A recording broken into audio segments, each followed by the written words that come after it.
Aduh. Ini mulai nih, Pak. Ini udah mulai, kita udah mulai rekaman. Selamat pagi, siang, sore, dan malam tergantung jam berapa Anda menonton konten ini. Pokoknya bebas.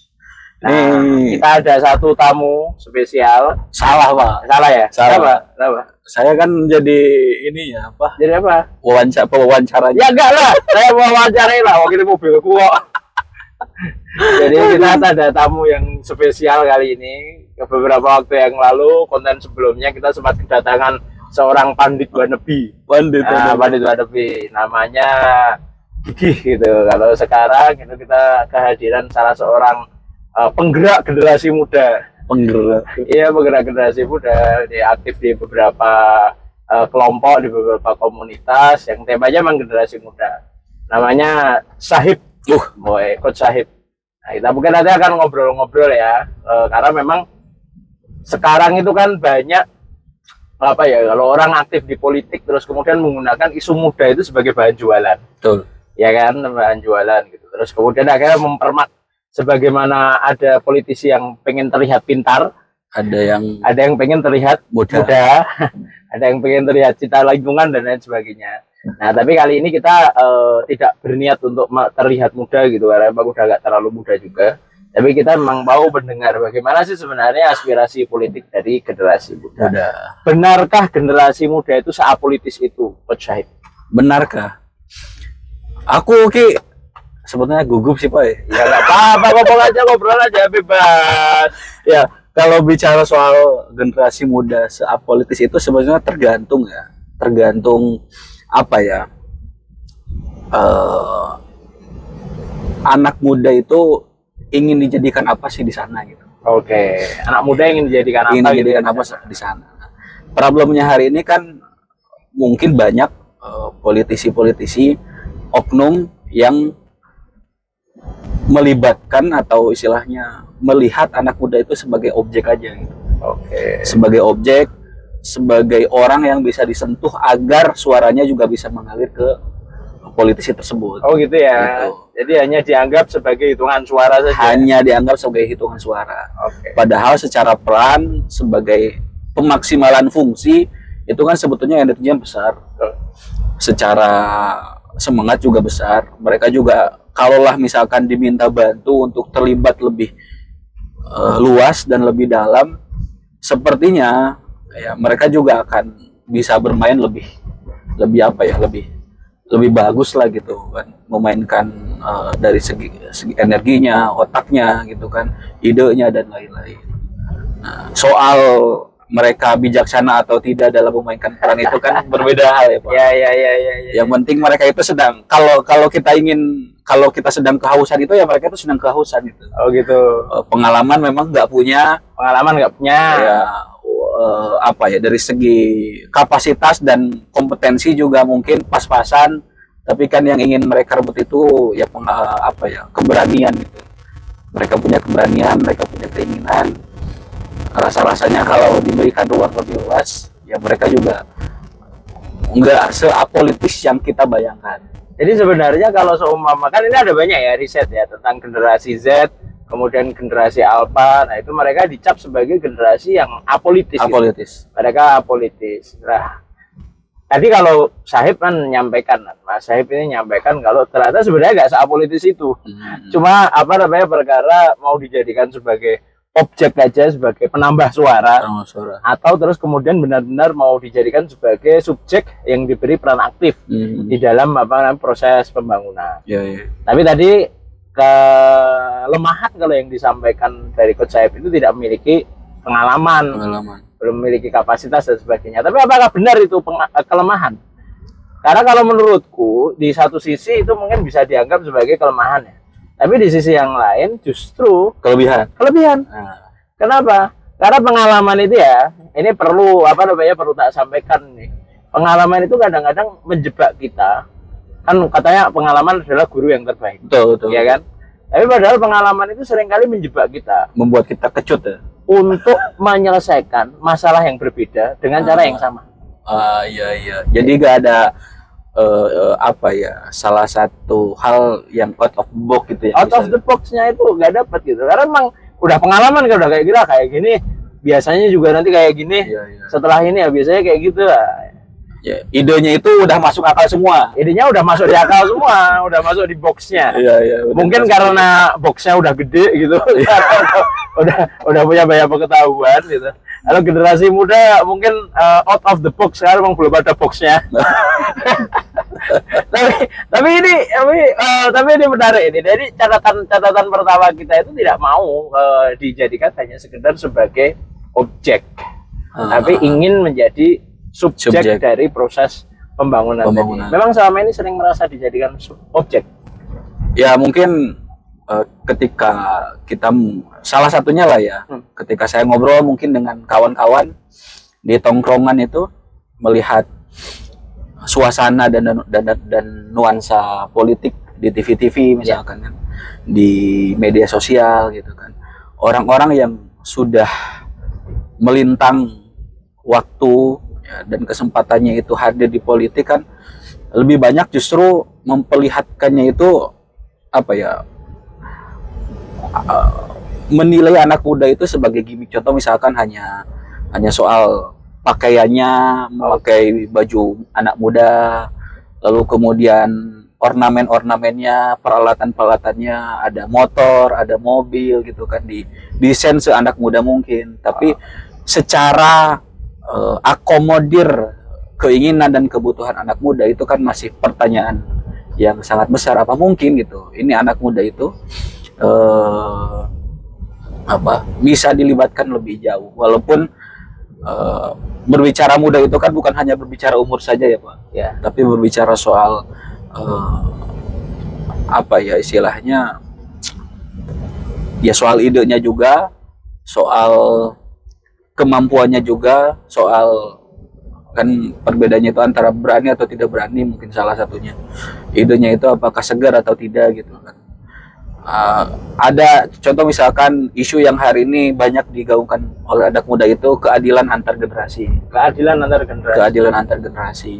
gitu kan, pelibatan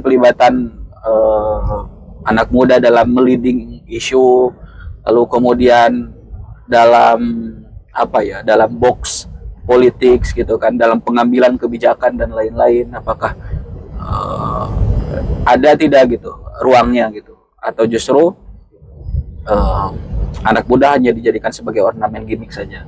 Ornamen gimmick, menarik pakaiannya terus kemudian penampilannya gitu kan, tapi tidak diakomodir pola pikir dan aspirasinya. Emang aspirasinya apa yang diinginkan, apa sih sebenarnya generasi muda ini? Ya itu tergantung generasi muda yang mana dulu gitu. Oh gitu ya. Okay. Kalau contoh misalkan di kami misalkan kan, kami hari ini ya saya misalkan aktif di kami ya, Kesatuan Aksi Mahasiswa Muslim Indonesia. Dia memiliki keinginan untuk melakukan pengawalan proses pemilu itu. 60% dari anak muda yang nanti akan hadir di kantong-kantong suara itu pada akhirnya kita ingin mengawal prosesnya itu bukan hanya soal berbicara orangnya saja gitu, tapi ada juga kontestan yang berbicara soal kebijakan apa yang nanti akan diberikan. Contoh kalau generasi anak muda hari ini kan berbicara soal ekonomi kreatif, atau berbicara soal pendidikan, biaya pendidikan yang sepadan lah gitu, nggak mahal ya, tapi bisa terjangkau, bisa mengakomodir mereka, dan mereka bisa mengakses pendidikan itu secara lebih luas gitu. Ini kan belum ada pembicaraan atau percakapan seperti ini yang hadir ya untuk anak muda gitu. Padahal 60% ya. Padahal 60%. Kalau nggak salah kemarin di sensus penduduk 2020 yang dilakukan oleh BPS ya. BPS. Itu pada waktu itu memang orang-orang berusia di bawah 35 tahun itu sudah menjadi kaum mayoritas di Indonesia gitu. 30? Di bawah 35. Ya, di bawah 35. Dan kalau Bapak itu kita kontekskan dengan pemilu, jumlah tersebut kan sebenarnya jumlah yang sangat signifikan. Jumlah yang sangat signifikan. Menjadi apa ya? Menjadi anomali ketika jumlah yang sesignifikan itu tidak bisa memberikan suara yang terdengar keras. Ya kan? Karena jumlah 30% saja itu kan sebenarnya udah secara kuantitas jumlah partai politik terbesar di Indonesia saja nggak ada 30%. Kan kayak gitu ya. Nah, sedangkan populasi generasi muda ini udah melebihi 50% saat ini. Mereka ini adalah orang-orang yang lahir native di dunia digital. Mereka ini rata-rata juga native di dunia reformasi. 98 usianya dulu berapa? Saya baru lahir, Pak. 98. 98 baru. Beneran? Serius. Emang lahiran tahun berapa? 98 lah. Oh, lahiran tahun 98. 98 itu baru lahir. Baru lahir. Jadi kan natif bener ini di dunia reformasi. Berarti kalau seumpama saya misalkan ya bercerita tentang bagaimana otoriternya Orde Baru, itu generasi muda saat ini kan nggak relate ya? Iya, soalnya nggak mengalami hal itu. Nggak mengalami. Tentang bagaimana konflik antar golongan di masa-masa sebelum reformasi itu nggak bahkan setelah pun mungkin kan kita masih anak-anak tuh, Pak. Benar. Kayak konflik Poso, konflik di Ambon, di Aceh misalkan kan. Itu ya kita hanya mendengar cerita-ceritanya saja. Ada isu yang menarik, Pak. Apa? Soal isu masa depan yang hari ini misalkan kita masih muda, tapi dampaknya itu akan berpengaruh terhadap masa depan. Apa ya? Soal lingkungan. Oke. Salah satu sampah. Aspirasi dari generasi muda adalah tentang lingkungan. Tentang lingkungan. Ya, soal sampah, soal climate change, soal global warming gitu kan. Kedaulatan isu dunia ke depan seperti apa gitu kan. Hanya yang kalau hari ini kita kontekstualisasi dengan kita kan di Bantul sekarang kan, Bantul itu punya masalah yang setiap hari itu terus istilahnya membuat masyarakat Bantul itu ketakutan. Apa itu? Sampah gitu kan. Apalagi mungkin kita punya TPST, masyarakat sekitar TPST itu kan secara langsung ataupun tidak itu langsung tersengat baunya, virusnya, penyakitnya dan lain-lain. Nah ini mungkin kayaknya Bapak sebagai anggota dewan yang perlu banyak bicara soal itu. Sepeduli itu generasi muda tentang isu lingkungan. Iya, betul. Jadi kalau kita lihat misalkan di lini masa media sosial itu ada namanya itu Pandawara Group. Pandawara Group. Ini sebetulnya isu ini tuh sudah lama ya, beberapa bulan yang lalu muncul ke permukaan di Instagram dan di YouTube.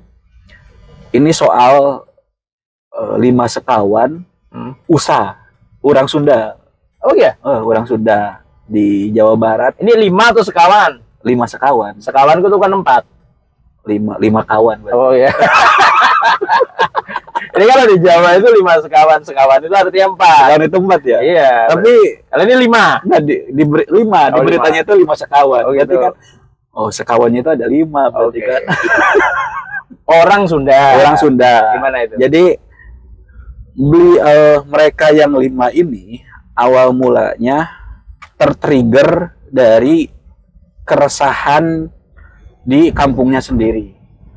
Suatu saat orang yang 5 sekawan ini dia rumahnya itu mungkin terkena dampak dari banjir. Nah, terkena dampak dari banjir, mungkin tiap hujan itu kan banjir, banjir. Lalu berpikir bagaimana ini kenapa kok bisa banjir terus? Tentu kan ada penyebabnya. Ya betul. Nah, setelah ditelusuri mungkin ini sampah nih. Air ini kenapa ada genangan ini? Terus kemudian meluncur airnya ke rumah warga, ke perumahan-perumahan karena di sungai tersumbat oleh sampah tersebut. Maka dari keresahan itu, dari experience tersebut, anak yang 5 ini bikinlah inisiasi untuk membersihkan sampah di sungai tersebut. Nah, tapi nggak sampai di sana aja 5 orang ini tuh. Sampai sekarang ini kalau nggak salah sudah 80 tempat dia bersihkan sampah itu. 80 tempat. Ini kan tadi ketika Bapak misalkan bicara soal apolitisnya anak muda Ya, atau ya, mungkin ya, tidak betul, rumitnya, tidak ingin rumitnya anak muda terhadap isu sosial atau isu politik, tapi justru seperti di apa ya, di ada perspektif yang berbeda gitu dari kelima orang ini. Ternyata coba bayangkan, saya itu ketika baca berita itu ngeri dan merinding gitu. Ketika anak muda hari ini mungkin ya sebagiannya untuk ribet, untuk rumit itu kan selalu apa ya, nggak identik lah gitu ada dengan seperti itu. Tapi mereka masuk ke sungai, bersentuhan dengan kotoran, dengan sampah gitu kan. Lalu selain itu juga bahkan ceritanya itu suka ada ular di sawah tersebut, ya suka bertemu dengan ular gitu kan. Ini kok bisa gitu, ada menarik gitu. Ya. Orang-orang kreatif minority ya. Ya. Orang-orang kreatif yang sedikit gitu. Padahal seringkali dicap generasi muda itu dekat dengan kenyamanan gitu ya. Kenyamanan. Mereka manja. Generasi strawberry dan semacamnya gitu. Tapi ternyata melihat situasi kondisi yang ada di lingkungan sekitar mereka pun, itu mereka ada juga yang terkreatif ya. Betul. Nah, mereka sekarang kurang lebih itu sudah membersihkan 80 tempat destinasi entah itu wisata pantai atau sungai. Dan bukan hanya mereka juga bisa menggerakkan orang-orang sekitar gitu. Orang-orang sekitarnya yang dari generasi muda juga? Ada dari generasi muda, bahkan dari orang tua juga, bahkan dari government, pemerintahan gitu kan. Jadi ini uniknya adalah kok bisa gitu. Betul. Ini kan sebetulnya kalau hari ini timpah-timpahan siapa yang bertanggung jawab, ini kan yang mungkin yang paling bertanggung jawab itu ya pemerintahan itu gitu. Benar. Pemerintahan, tapi anak muda itu lebih ingin mengambil peran gitu. Bahwa semua ini ya kita juga harus punya keterlibatan, bukan hanya soal pemerintah saja, tapi kita sebagai civil society, sebagai anak muda, sebagai masyarakat juga perlu berperan. Ya, mungkin caranya aja ya generasi muda itu dalam mengakses informasinya berbeda, menyebarkan informasi juga berbeda. Tapi kalau pada wilayah kepedulian itu sebenarnya juga mereka punya kepedulian dengan kekhasannya. Jadi kaitannya dengan isu sampah ini, pernah kan aku tuh ngajak anak-anakku. Jadi pernah tak ajak anak-anakku berempat itu bareng sama istri, itu dulu tak ajak ke TPST tadi, TPST Piungan, tempat pembuangan sampah terpadu. Ya itu semacam kayak apa ya, studi wisata lah. Kayak semacam piknik gitu. Waktu itu tak ajak, terus kemudian melihat tumpukan sampah yang sedemikian menggunung dan pada waktu itu tidak terkelola. Tidak terkelola dan sengaja memang pada waktu itu tak ajak di musim hujan. Nah, jadi ini menjadi berkali-kali lipat dampak dari adanya TPST itu di musim hujan dibandingkan dengan di musim kemarau. Kalau misalkan kita datang ke sana sekarang ini kan bulan-bulan Juni ya, bulan Juni, Juli, di mana kita belum merasakan hujan. Nah itu di sana ya baunya tidak begitu menguar dengan sangat pekat gitu. Akan tapi ketika sudah mulai musim hujan, itu kita datang ke sana, itu jarak 1 kilo sebelum masuk ke area TPST itu kita sudah mendapati bau yang sangat tidak sedap. Nah waktu masuk sampai ke lokasi itu ternyata di sana itu juga karena memang tidak ada pengolahan yang cukup. Nah itu akhirnya kita waktu datang ke sana itu ada air lindi. Itu yang meluber sampai ke mana-mana, sampai ke jalan-jalan, ke pemukiman. Terus kemudian sebenarnya memang sudah ada tempat pengolahan ya, tapi kalau memang overload itu penampungan air lindi tadi, karena overload ya akhirnya tidak sempat terolah dengan baik. Dan langsung ke sungai. Nah, kita bagian menariknya itu adalah insight dari anak-anak. Gimana tuh, Pak?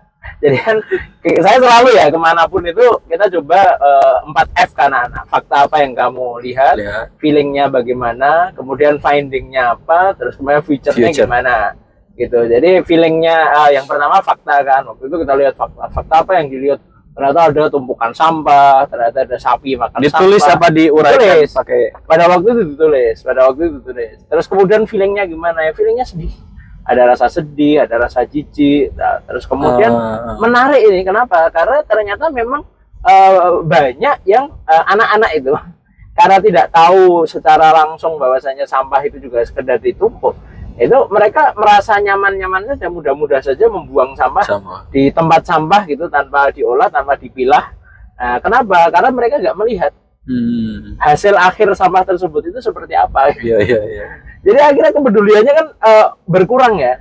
Akhirnya kan kepeduliannya kan berkurang karena nggak melihat dampak dari sampah yang dibuang setiap hari. Gitu. Nggak melihat bagaimana misalkan katakanlah kan ya aku cuma sekarang itu kita kan makan apa saja itu udah ada sampah plastiknya. Sampah. Ya kan? Walaupun nggak sampah plastik kan sampah organiknya. Sampah organik. Nah ini kita dengan mudah misalkan membeli air mineral kemasan misalkan. Bahkan di rumah kita juga seringkali minum air mineral kemasan. Jarang kita misalkan ini ya, aku kemana-mana bawa tumbler. Mantap. Nah, kemana-mana bawa tumbler ya karena gampang haus aja dan karena ngirit. Tapi di sisi yang lain kepedulian itu perlu ya kita tubuh. Karena sekarang itu orang bukan perkara ngirit gak ngiritnya, tapi atas sama kepraktisan itu banyak yang ya, misalkan ke toko-toko serbada kayak gini. Itu kita ya akhirnya situ beli air minum kemasan itu dengan ringan dan kita minum tanpa banyak pertimbangan. Kemudian ya sudah selesai buang ke tempat sampah. Air minum. Belum lagi makanan. Nah, makanan kan kalau dulu banyak ya, kalau dulu di masyarakat Jawa itu kan ada tradisi untuk membuat jogangan. Jogangan itu semacam tempat sampah. Jadi kita bikin bikin lubang, terus kemudian sampah-sampah rumah tangga itu dibuang di situ. Pada waktu itu nggak masalah. Kenapa? Karena memang bungkusnya masih bungkus daun, ya kan? Masih berupa lah. Iya, masih masih dia masih bisa diolah menjadi kompos kayak gitu. Nah kalau sekarang beli tempe itu bungkusnya udah bukan bungkus daun, bungkusnya plastik, ya kan? Terus kemudian kalau seumpama kita beli mie gitu misalkan, itu juga kita beli misalkan kita beli makanan beli minuman aja. Beli minuman itu aja pakai udah kemasan plastik semuanya. Kita jajan di jajan di warung itu kan sekarang makanan juga bahkan banyak yang pakai styrofoam ya. Nah, styrofoam gitu. Menjadi sampah-sampah yang sulit untuk terurai. Nah, dan kita akhirnya kayak gitu kan udah gak bisa lagi sekedar dibuang ke jogangan gitu. Karena dia nggak terurai oleh bakteri. Ya akhirnya ya menjadikan beban gitu. Nah anak-anak kan mereka berpikir itu sederhana. Ketika mereka punya keterbatasan dalam mengakses informasi, mengakses gambaran, sebenarnya sampah ini kalau dibuang itu kemana sih? Nah waktu itu kita turut kan, oh nih dari mulai tempat sampah nanti diambil, terus kemudian dibuang di tempat pembuangan sementara, terus kemudian nanti diambil lagi masuk ke tempat pembuangan sampah terpadu, yang dia jadi tempat pembuangan akhir. Akhirnya anak-anak sadar dan minimal rasa untuk mengolah jiwa dan rasa. Iya, jadi mereka itu ada rasa menyesal ketika memproduksi sampah gitu loh. Mungkin belum sampai sesolutif kita melakukan gerakan recycle dan lain sebagainya, tapi minimal untuk reduce itu sudah menjadi kesadaran terlebih dahulu. Wah ini berarti perlu perlu dikurangi nih. Kenapa? Karena melihat sampah yang secara kuantitas itu memang benar-benar bergunung-gunung itu. Benar-benar bergunung-gunung. Nah, kabar gembiranya sekarang itu konon kabarnya TPST kan mau ditutup, terus kemudian diganti TPST yang sudah mengakomodir pengolahan sampah. Yang ini ditutup berarti ditimbun, Pak. Iya, jadi dia jadi kayak semacam gunung itu. Jadi sampah yang ada itu ya gak diapa-apain, mau dibakar juga gak bisa, udah segede itu kan. Nah, terus ditungguin terurai juga lama. Gitu. Nah, akhirnya ini dipadatkan, sampah tersebut dipadatkan, terus kemudian ditutup, dijadikan ditanami tanaman di atasnya. Nah, ini diharapkan nanti akan menjadi. Tapi tanamannya itu bakal tumbuh Pak kalau di bawahnya sampah itu. Kan sampah bawah juga ada sampah organik, Kip. Oh iya. Iya, di situ kan unsur haranya juga sebenarnya tinggi. Nah, sampah itu juga sebenarnya kalau bener ngolahnya kan dia bener nih misalkan ya masyarakat ini kebetulan kita lagi lewat di sawah-sawah gitu, sawah-sawah, sisa-sisa hasil pertanian kayak gini, kalau diolah dia kan menjadi unsur hara kembali. Iya. Unsur hara kembali, sisa damen dan lain sebagainya. Makanannya juga sama sebenarnya. Makanan juga sebenarnya sama di situ. Jadi bisa tumbuh tanaman di atasnya. Cuma ya kita nggak tahu ya nanti bentuknya akan seperti apa gitu. Bentuknya akan seperti apa gitu ya. Moga-moga aja Jadi padi. Moga-moga aja ini ya menjadi solusi sementara lah. Iya. Tapi kan ada komitmen ya dari pemerintah untuk nanti di tempat pembuangan sampah yang baru itu pengolahannya akan lebih baik dibandingkan dengan yang saat ini. Nah, ini jadi penekanan juga gitu. Nah, kita harapkan kalau seumpama anak sudah mulai sadar gitu melihat, wih, ternyata ada gunung sampah seperti itu. Minimal reduce gitu. Minimal anak-anak jadi nggak hobi beli pop mie gitu. Kok sebut merek ya nggak boleh. Beli beli mie instan dengan kemasan styrofoam misalnya. Nah, ini karena ada styrofoamnya gitu, khawatir nanti semakin membebani bumi gitu. Anak-anak dari situ sudah mulai berpikir gitu. Nah, bagus lagi ketika dari reduce kita bisa mengarahkan ke reuse gitu misalkan. Hal-hal yang masih bisa kita digunakan kembali. Dipilah. Nah, apalagi ketika kita sudah bisa masuk ke recycle. Ini bagus sebenarnya. Cuma kan kadang-kadang apa ya? Anak-anak itu kurang mendapatkan info saja. Tapi kalau misal ini kan soal kesadaran ya Pak, bukan hanya soal decision making aja, bukan hanya soal kebijakan saja gitu. Kesadaran person to person atau family to family gitu, dari keluarga ke keluarga. Nah, di pemerintah atau di dewan itu ada gak sih Pak arah kebijakan untuk menuju ke sana gitu? Kita salah satu peraturan daerah yang kita bahas ya pada waktu itu di tahun 2019.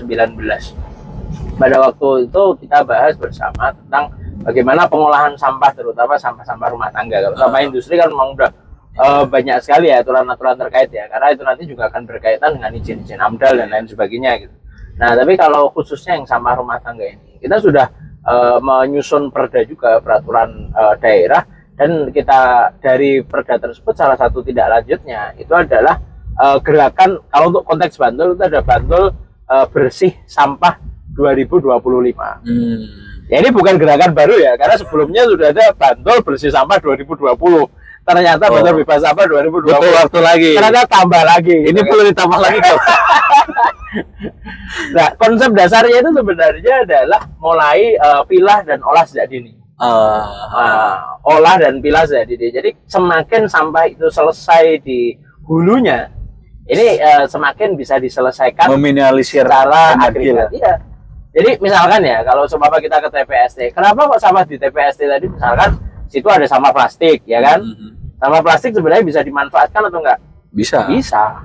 Dia bisa, udah banyak teknologi untuk itu. Daur ulang. Bahkan kemarin itu kita sempat diskusi dengan salah seorang peneliti. Itu beliau bercerita tentang sudah mulai banyak dikembangkannya teknologi untuk pengolahan sampah menjadi bahan bakar. Solar. Ya, jadi dia setara dengan Pertamina Dex. Cuma ini masih butuh banyak riset ya, proses gitu. Seberapa dampak dari penggunaan bahan bakar tersebut untuk mesin secara jangka panjang. Nah, ini kan butuh proses. Karena memang sekarang sedang diriset gitu kan. Ini dampaknya seperti apa.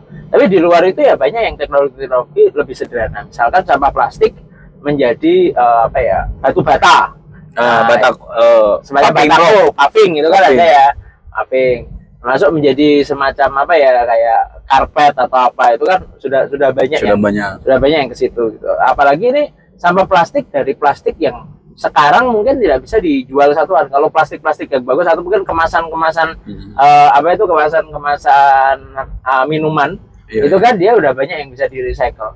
Tapi kalau plastik kayak plastik kresek, nah itu kan banyak yang masih bingung nih mau diapain kecuali dibakar. ya kan? Kalau dibakar, nah kita mengalihkan satu masalah ke masalah berikutnya, yaitu polusi udara. Apalagi sekarang ini salah satu yang baru viral di IG. Jadi ada salah satu akun gitu yang sering ditonton kami sekeluarga gitu, karena berkaitan dengan bedah rumah gitu.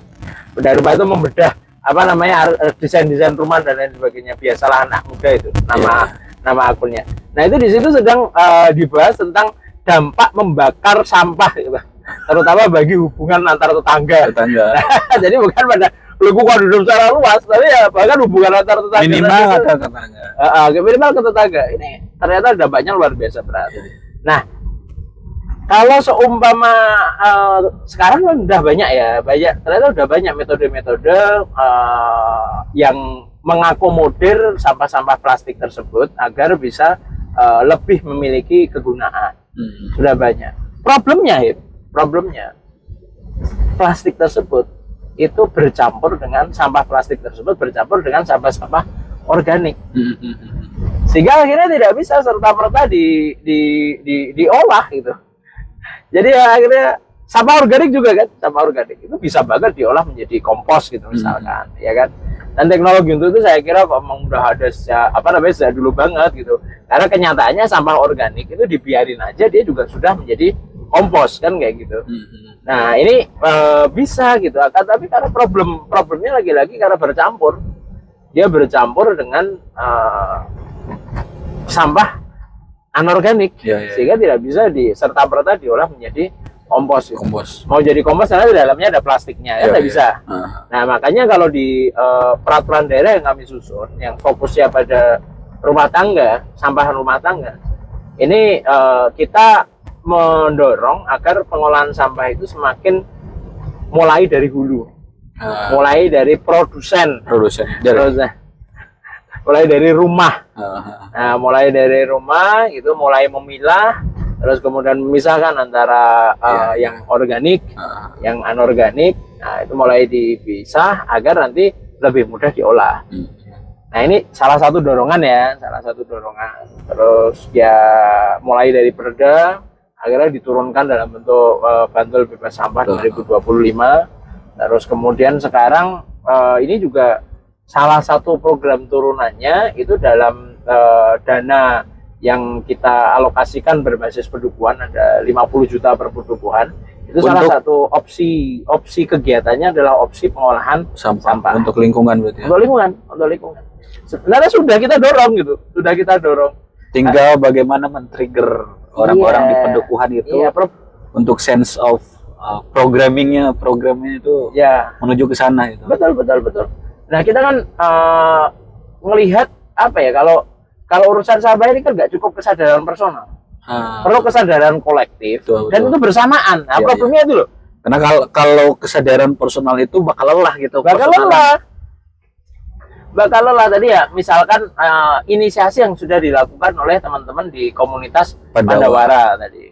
Sekarang 80 titik sudah mereka bersihkan, kan seperti itu ya. Tapi ketika setelah dibersihkan tidak ada kesadaran kolektif, sehingga nanti akhirnya sampah bertebaran di lokasi tersebut lagi, otomatis kan kapasitas kita juga terbatas. Ini akan berputar-putar di situ. Nah, ini problemnya. Jadi gimana? Artinya kan tidak cukup untuk membuat gerakan-gerakan sosial di tataran masyarakat saja gitu. Betul. Tapi juga mungkin butuh terorganisir lagi melalui sistem. Benar. Dan butuh tak kira kok ini butuh semacam hubungan yang sinergis ya. Jadi di satu sisi teman-teman generasi muda punya kesadaran, di sisi yang lain pemerintah juga sebagai regulator dan fasilitator perlu kerja bareng gitu, bersama dengan aktor-aktor yang bisa dilibatkan. Nah, salah satu aktor strategis karena ini merupakan isu yang menjadi sense dari generasi muda itu sendiri.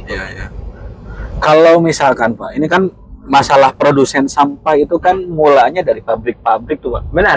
Dari brand-brand ternama lah banyak gitu. Benar. Ada A, B, C gitu kan. Nah itu ini nanti nyebut brand ini. Ada A, B, C. Oh iya, B, C. Nanti simbiosis mutualismenya gimana Pak? Ini agar keseimbangannya itu jalan gitu. Benar. Jadi emang tadi kan hulu kan, kunci dari sampah itu memang ada kesadaran dari hulu. Menyelesaikan sampah di hilir itu berat banget kalau hulunya nggak beres. Hulu satu rumah tangga, ya kan. Tapi ada hulu sebelumnya juga, yaitu pabrikan-pabrikan besar. Nah kita berharap juga nih, nah kalau generasi muda itu bisa bisa mengambil inisiatif sebagaimana komunitas Pandawara, kemudian bersinergi dengan pemerintah. Nah ini saya kira kok kita bisa secara kolektif tadi bekerja sama dengan pabrikan-pabrikan juga sebagai bentuk CSR mereka misalnya. Kemarin salah satu diskusi kami dengan seorang peneliti dari badan riset tadi, badan riset tertentu. Nah itu beliau menyampaikan alat untuk mengolah sampah plastik menjadi bahan bakar solar gitu. Itu sekarang sudah banyak diterapkan gitu dalam skala-skala kecil dan skala-skala kecil di Banjarnegara. Beliau yang didampingi di Banjarnegara ya, saya yakin daerah lain juga banyak yang sudah punya kesadaran serupa. Waktu saya tanya biaya untuk mesinnya itu berapa, ternyata 100 juta bro. Nah ini kan 100 juta ini kan angka yang sebenarnya masuk lah untuk untuk dikelola berbasis kalurahan atau berbasis desa. Karena sekarang itu satu desa itu dia sudah mengelola dana itu ya berada di kisaran 1M ada. Oh ya 1M itu pasti. Sekarang sekitar 3 sampai dengan 5 miliar. Mengalokasikan 100 juta dan misalkan katakanlah itu dijadikan untuk hal itu modal ke BUMDes untuk itu saya kira kok masuk gitu. Saya kira masuk. Nah, nanti untuk program pilahnya itu bisa difasilitasi dari dana yang berbasis perdukuhan tadi misalkan. Nah, secara kolektif berarti bisa. Nah, ketika itu sudah berjalan dan butuh di scale up, maka kita bisa mendorong agar nanti industri-industri besar tadi itu juga bertanggung jawab atas sampah yang mereka produksi gitu. Sampah yang mereka produksi. Nah, sebetulnya kan ini hal topik-topik seperti ini yang sebetulnya kalau saya ngobrol dengan teman-teman saya itu ya para anak muda itu perlu penyuguhan percakapan seperti ini gitu. Yang substansial, yang bisa mencerdaskan mereka, karena isu lingkungan, isu sampah itu kan pasti kalau misalkan hari ini sudah jadi masalah, apalagi di masa depan gitu kan. Kalau gak ditangani secara baik dan terorganisir. Benar. Kira-kira apa lagi Pak nih soal isu anak muda yang perlu kita? Kalau ini berkaitan dengan sampah tadi ya, saya tuh ngapresiasi juga teman-teman KNPI nih di Bantul itu kemarin waktu bikin diskusi, waktu sana ada dialog rutin, itu isu yang diangkat salah satunya berkaitan dengan sampah itu. Dan pada waktu itu OKP diundang, partai-partai politik juga diundang. Ternyata dari situ muncul gagasan-gagasan baru. Nah, tentang cara pengolahan, tentang antisipasi mulai dari pengurangan, terus kemudian reuse, recycle, reduce dan sebagainya. Itu kan 3R itu kan dia ternyata muncul ada banyak sekali variasi-variasi. Mulai dari variasi permasalahan sampai dengan variasi solusi. Ini muncul loh dari obrolan-obrolan seperti itu. Saya kira kok kalau seumpama generasi muda itu banyak membincangkan dan nantinya aspirasi tersebut disalurkan, banyak sekali titik temu. Dan di forum terakhir kemarin itu bahkan difasilitasi akhirnya oleh DLH, Dinas Lingkungan Hidup. Ini para OKP ini kalau bisa menjadi pendamping untuk pengolahan sampah berbasis kelurahan.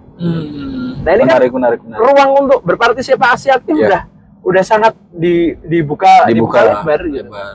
Bukan sebagai objek, ditantang untuk menjadi subjek. Belum terjebak dengan pengalaman yang akhirnya malah membelenggu gitu. Kita bisa akan mengatakan kalau urusan sampah itu urusan rumit mas gitu. Kenapa? Karena dulu kayak gini. Lagi-lagi pengalaman kan. Tapi kalau kita bicara generasi muda, generasi yang tidak berpengalaman atau lebih tepatnya belum berpengalaman. Nah ini bicara tentang sampah itu mereka belum punya hambatan gitu. Ayo gaskan aja, ayo gaskan. Betul. Akhirnya di situ ya. Dan saya kira kok ini akan muncul sebagai solusi.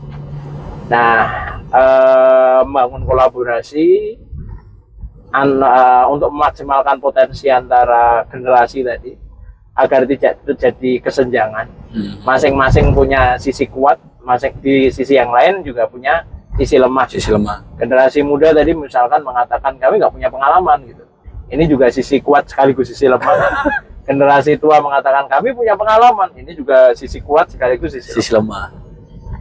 Nah, kalau seumpama muncul titik temu tadi, saya kira akan banyak solusi-solusi. Konteksnya sampah, kita sudah mulai melihat ada gerakan-gerakan dari generasi muda kayak yang tadi komunitas Pandawara ya. Nah, nanti kita berharap juga bisa muncul komunitas-komunitas yang lain agar nantinya tercipta kesadaran kolektif. Kalau tidak kolektif ya sulit kita menyelesaikan persoalan-persoalan sampah. Udah 40 menit. Lain kesempatan kita akan bahas isu berikutnya. Apa? Kira-kira apa? Apa ya? The next lah. Kita saya masih bingung. Nanti kalau teman-teman ada usulan isu khususnya tentang aspirasi generasi muda yang perlu tersampaikan, silahkan di komen di kolom komentar. Matur nuwun semuanya. Pematerinya siapa? Udah ada pemateri, obrolan bebas, obrolan remaja. Tugas kita di sini ini bercakap-cakap. Dari percakapan dan obrolan itu siapa tahu nanti akan muncul solusi-solusi yang bisa diterapkan di lapangan. 41 menit. 41 menit ya. Mantap, Jos. Udah, Pak. Nah, klik.